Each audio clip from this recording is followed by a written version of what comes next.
once its legal structure was understood. And so typically it is necessary when a country has to bomber on the scale of the world was. But sometimes it's very quickly, especially when it comes to things like cybersecurity, which is why today's video is sponsored by NordPass. Now, we are going to be something like a digital email register various websites and apps. Perhaps you could send it to a research material, for example. But what if your account got hacked? Global research has shown that the use of original passwords like QWERTY or Pokemon or even the age-old password of password. While NordPass can help you generate complex passwords, check their security threats, and even more secure using one password in your different accounts.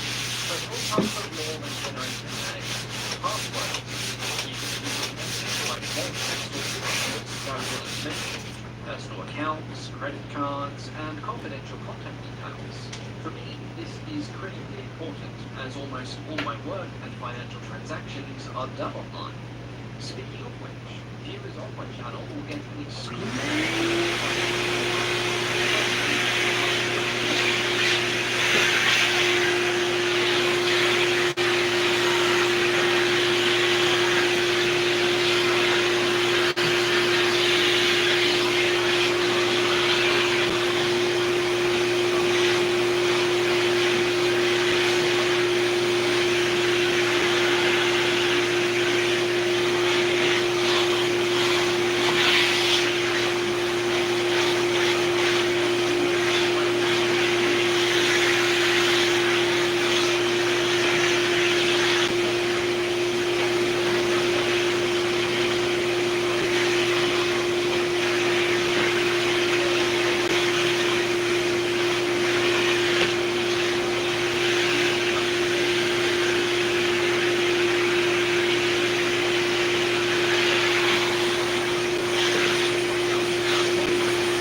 that the airframe was light enough to support a bomb load heavier than the requirement, as well as carry it over a longer range.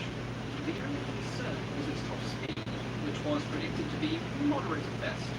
This was due to a combination of the medium power engines that Vickers were being forced to use, and the fixed landing gear, which caused a significant amount of drag. The potential of the design, along with a good deal of complaints about the limitations of the specification, led to the Air Ministry superseding it with a revised version. This had a slightly increased total weight allowance, though the increase was only a few £100 and therefore deemed almost useless, but it did at least allow the installation of a retractable undercarriage. To accommodate this, Vickers changed their design to a mid-wing monoplane, which also had the added benefit of improving visibility for the pilot, and with this new submission, they were awarded a contract to build a prototype in December of 1933. For 3 years in a row, Chevy has earned more J. Power initial quality awards than any other brand. With a high-tech SUV, the all-electric Equinox EV, and a truck for work or play. Chevrolet. Together, let's drive. In appearance, the 271 bore some resemblance to the Wellingtons we all know today, but it had some noticeable differences. The nose and tail gun positions featured rounded plexiglass windows instead of turrets. The shape of the cockpit and tail fin were taken from the Supermarine Stranraer flying boat, and the fixed tail wheel was installed in a streamlined fairing. When construction of the prototype began, it was still to be powered by the Gosfork engine, but as it was being quickly discovered that it was a disappointment, and as complaints about the weight restrictions became even more vocal, with Pearson and Wallace absolutely insisting on putting the most powerful engines possible to their bomber, the Air Ministry at last removed the weight restriction from the specification entirely in June of 1934. This prompted an instant request by Vickers to ditch the Gosfork engines and replace them with a pair of Bristol Pegasus or Perseus radials, depending on supply, and this request was quickly approved. By the time of its completion, the prototype was radically changed from the original design proposal. Its tail weight had risen from the original restricted limit of £6,300, almost doubling to £11,508, with its overall weight now exceeding 21,000. Powered by 850 horsepower Bristol Pegasus 10s, it boasted a top speed of 250 miles an hour at 8,000 feet, with a maximum range approaching 3,000 miles, and a bomb carrying capacity in excess of 4,000 pounds. In essence, with the restrictions removed, Pearson and his team had quadrupled the capabilities of the airframe without the need for major redesigns, which, with the benefit of hindsight, sharply highlighted the short-sightedness of the original specification. It was also a reflection of changing times. During the course of the prototype's development, the political and military situation of Europe was rapidly changing, which led to a dramatic shift in Britain's policy towards its armed forces, particularly the Royal Air Force. By far the most alarming development was the public emergence of the German Luftwaffe, which was swiftly followed by the announcement of general rearmament and conscription. As a result of this, the specifications surrounding the Wellington prototype was periodically updated, and with it, the range, bomb load, and all-up weight gradually increased. The prototype was flown for the first time at Brooklands on June 15, 1936, with Chief Test Pilot Mutt Summers at the controls, and Franz Wallace coming along for the ride as a passenger. The initial flying trials thoroughly impressed the assessors, and it confirmed the Vickers team in their argument for a heavier but far more powerful bomber design. The prototype performed so well that before the trials were even complete, and just 8 weeks after its maiden flight, a contract was placed for an initial production order of 180 aircraft. By this point, it had been given the name Creasy, and it was with this name that it had been first displayed to the public, albeit with the nose and tail covered so that onlookers could not see the still top-secret geodetic structure. However, on the 8th of September 1936, the name was changed to Wellington upon request by Vickers, who had honoured the name of the Iron Duke in the Wellesley and wanted to do so again with their new bomber. This continued a trend in which the alliterative use of the initial W would be found in all of Dickens' duty aircraft. Though it was impressing onlookers left and right, the life of the prototype Wellington was destined to be brief. On the 19th of April 1937, during its final trials at Martlesham Heath, it broke up during a high-speed dive, leading to the death of a test flight observer. The cause of the accident was found to be an imbalance in the elevator, and a revised fin, rudder, and elevator was adopted for use on the first production models that were then under construction. Would you be interested in collecting 5-figure paychecks for a few hours of work, helping me in your spare time from home? I'm on a mission to recover $10 million within the next 12 months to American patriots that have unrightly been robbed of these funds and are not aware the funds still belong to them. $14 million are being swiped every day, and there's just too much for me to do alone, and that's where you come in. I'll show you how to recover these funds for them. You'll get paid handsomely for your help. Each one of these takes only a few hours and is producing 5-figure checks for a few people that have already started helping me with this mission. Click the button below, and I'll give you all the details and show you how you can get involved.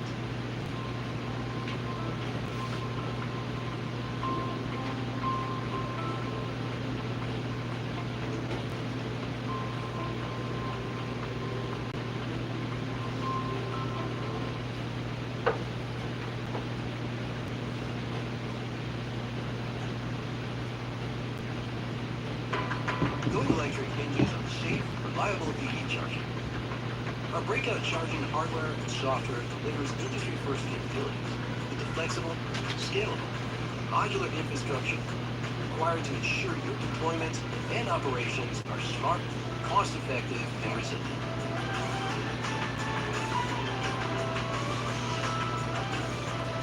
Make sustainable transportation a reality with EV.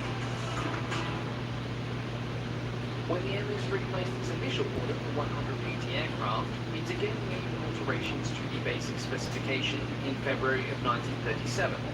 This, combined with other general improvements, made the Mark I Wellington prototype significantly different from the original, and in many ways it represented a significant redesign.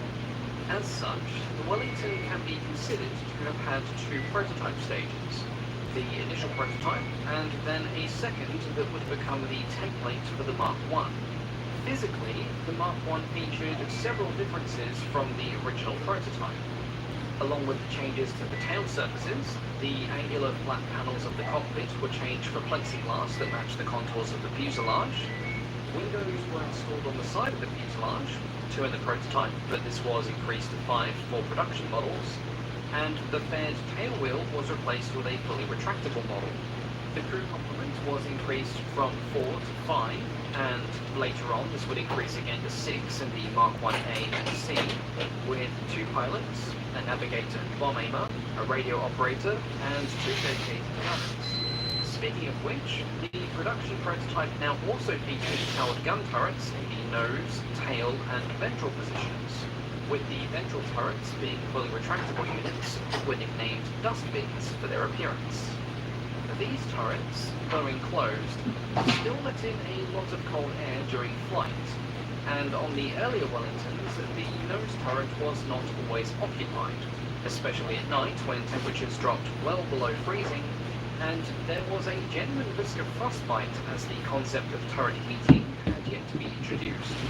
The production prototype flew for the first time on the 23rd of December 1937, being powered by a pair of Bristol Pegasus 20s, which drove new 3-blade propellants.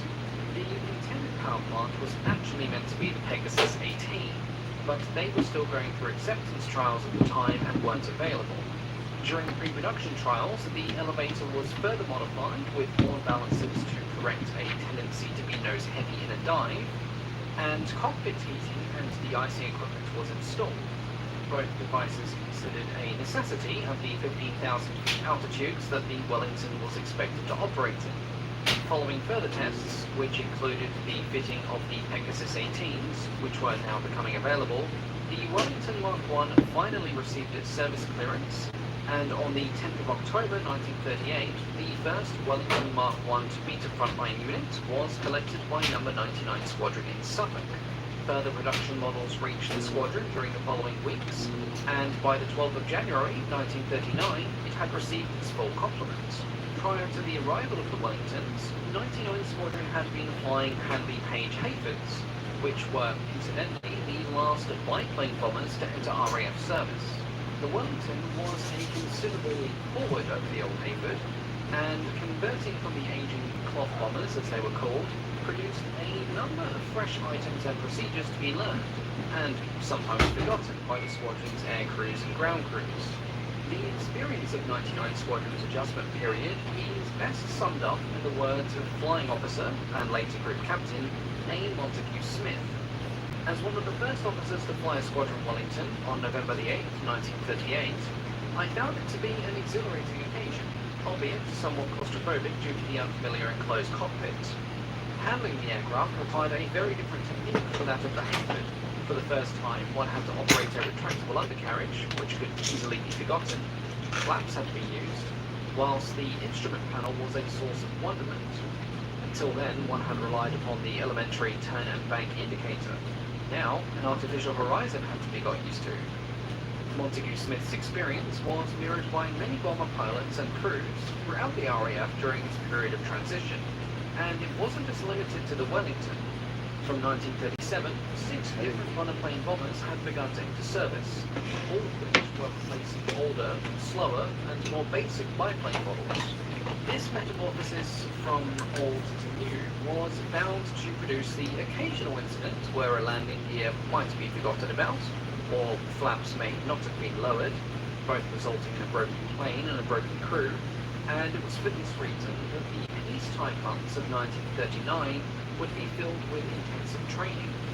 Said training sometimes included the often well-received orders to practice low-level daylight flying, which involved Wellington pilots and their crews merrily hugging the countryside of southeast England at high speed, something hitherto forbidden.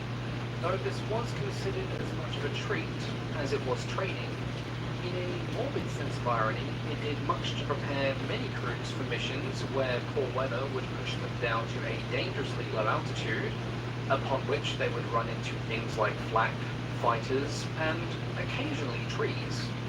Useful as such jaunts were in flying and navigation practice, more intensive, if somewhat unrealistic, testing of the RAF's new bombers and crews took place during the annual war games in August.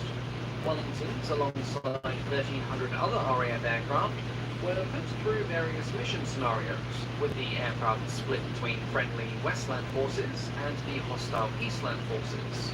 The prime purpose of the exercise was to not only provide practice for the home-based interceptors, though the so-called enemy bombers had been given approach routes that would have been considered both suicidal and insane in wartime conditions, but also to test the various ground defense units in their efficiency and organization. For the first time, and with a sense of gloomy foreshadowing, London was chosen as the main target for the so-called enemy bombers, the city being blacked out after midnight. As it would turn out, this not only provided training for the bombers flying overhead, but also for the people of London as well, as within a month, the city and the country would be at war. This period of training was not without some accidents, of course, but it did provide an early demonstration of the Wellington's durability. One aircraft from 99 Squadron suffered an engine fire just as it was about to take off, and it subsequently survived crashing through a fence, its port wing slicing through a barn, the tail unit demolishing a pair of outhouses from a cottage, before a stone wall stopped its path of destruction. Though the plane was lost in the ensuing inferno, its physical structure had held up remarkably well, and this resulted in no fatalities. In fact, the most serious injuries involved a broken finger, a lacerated arm, and a particularly unfortunate tail gunner who got bodily thrown into a patch of stinging nettles. Of course, this was not the only example of the Wellington's strength. One had survived flying into a flock of several hundred starlings during takeoff in March, with 9 well-roasted birds having to be pried from the engine cowlings later on, and another Wellington lost 6 feet from its wing when it flipped an air raid shelter in a lower-level attack, with the pilot not even realizing the loss until after he'd landed. Incidents and optimistic training practices aside, the activity in the first 8 months of the year meant that the Wellington crews were at least acclimatized to their new bombers when war broke out in September. By this point, 10 full squadrons of Wellingtons were now operational. Of these 10, 6 were frontline squadrons, 2 were training squadrons, and 2 were reserves. And between them they had an overall strength of 160 aircraft. The opening stages of the war gave the Wellington little chance to distinguish itself, and thus earn the excellent reputation it was later known for. This was partly due to the general inactivity of the first few months of the war, and partly due to the early preferred tactics of Bomber Command. Though operations during late 1939 were sporadic, barely 24 hours after the declaration of war, some Wellingtons did take part in the first offensive operations carried out by Bomber Command, the dropping of leaflets notwithstanding, and this involved a raid on the battleships Scharnhorst and Gneisenau. In a scene that was soon to be repeated in daylight operations, the Wellingtons flew headlong into a veritable wall of flak, and were subsequently pounced on by a pack of German fighters. The end result of the raid was the vague irritation of the capital ship's crews, and the loss of 2 Wellingtons, one of whom became the first RAF bomber to be shot down by German fighters in the war. Aside from armed reconnaissance operations over the North Sea, Wellingtons didn't mount any further bombing operations until early December. By this point, some of the operational squadrons had already begun replacing their Mark I Wellingtons with the new Mark 1A and Mark 1C variants, the end result being an all-round improvement in defensive armament and general performance. Within weeks of the first Mark 1s taking to the skies, the design team at Vickers had begun working on the next development phase of the Wellington. In particular, an emphasis was placed on designing future Marks to be powered by alternative engines, and this resulted in the projected Mark II and Mark III variants being planned to have Rolls-Royce Merlin 10 and Bristol Hercules 3 engines respectively. But since neither of these power plants was yet in production, a stopgap was needed, and Vickers decided to design some interim variants of the Mark I that would feature improvements in both design and equipment that were eventually intended for the Mark II and Mark III versions. It is for this reason that the Wellington Mark 1A and Cs are not considered a direct successor to the Mark I itself. In terms of size, the Mark 1A was slightly bigger. The fuselage was lengthened by 6 inches, and the wingspan increased by 3 inches. During trials with the Mark I prototype, the effectiveness of the Vickers defensive turrets came under scrutiny. The gun turrets and the upper hatch for the ventral position proved difficult to operate, and gunners complained about poor firing arcs due to a lack of flexibility. At the Air Ministry's insistence, and despite much protest from Vickers, who didn't like their design being declared obsolete without direct evidence of failure in combat, hydraulically powered freighter Nash units were installed. Along with the improved turrets, the defensive firepower was also increased, with twin 303 Brownings replacing the single Lewis guns that were originally installed with the nose and ventral. To accommodate these new turrets,